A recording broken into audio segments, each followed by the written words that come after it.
Arte diffuse ce dimanche soir le film Joyeux Noël, avec Diane Kruger. L'occasion de s'intéresser à l'actrice, notamment à ce trouble qu'Kwon lui a diagnostiqué lorsqu'elle n'était encore qu'une petite fille. La suite après la publicité Joyeux Noël, diffusée ce dimanche soir sur Arte, est un film émouvant, qui s'intéresse à la fraternisation entre les soldats de la Première Guerre mondiale lors des fêtes de fin d'année en 1914. Un long métrage dans lequel Diane Kruger brille à l'écran. L'occasion de s'intéresser à celle qui est en couple avec Norman Reedus, qu'elle a rencontré sur le tournage du film Sky, en 2015. Si on sait déjà qu'elle est allemande, qu'elle a été mannequin avant de devenir actrice et qu'elle a été mariée 5 ans à Guillaume Canet, à qui elle donne la réplique dans Joyeux Noël, il y a toutefois certaines choses que beaucoup de personnes ignorent à son sujet.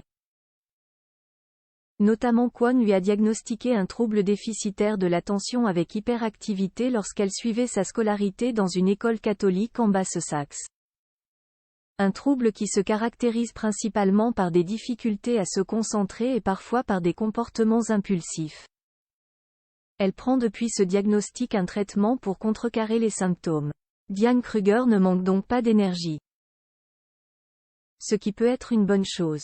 Dans une interview accordée à la version britannique de Women Health, elle expliquait pratiquer une activité physique plusieurs fois par semaine, entre du vélo elliptique, des burpees, du box jump, des sit UPS, la planche mais aussi des squats avec des poids. Ce sont ces moments où je n'aille pas à parler à qui que ce soit qui m'aide le plus. Je ne suis pas toujours à l'aise socialement, je ne suis pas douée pour papoter avec les gens, alors ces moments où je suis seule sont vraiment importants. Le sport l'a suivie toute sa vie, même si elle a intensifié ses activités physiques avec l'âge pour garder la forme et surtout la ligne. Plus jeune, j'étais très mince. Je faisais beaucoup de ballet et de danse de salon, donc je ne faisais pas d'entraînement classique à côté. Mais vers 32 ans, j'ai senti mon métabolisme changer. C'est là que j'ai commencé à m'entraîner pour pouvoir manger tout ce que je voulais.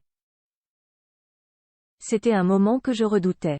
Elle est également très impliquée dans son rôle de mère, elle qui a donné naissance le 2 novembre 2018 à une petite fille prénommée Nova Tennessee, née de sa relation avec Norman Reedus.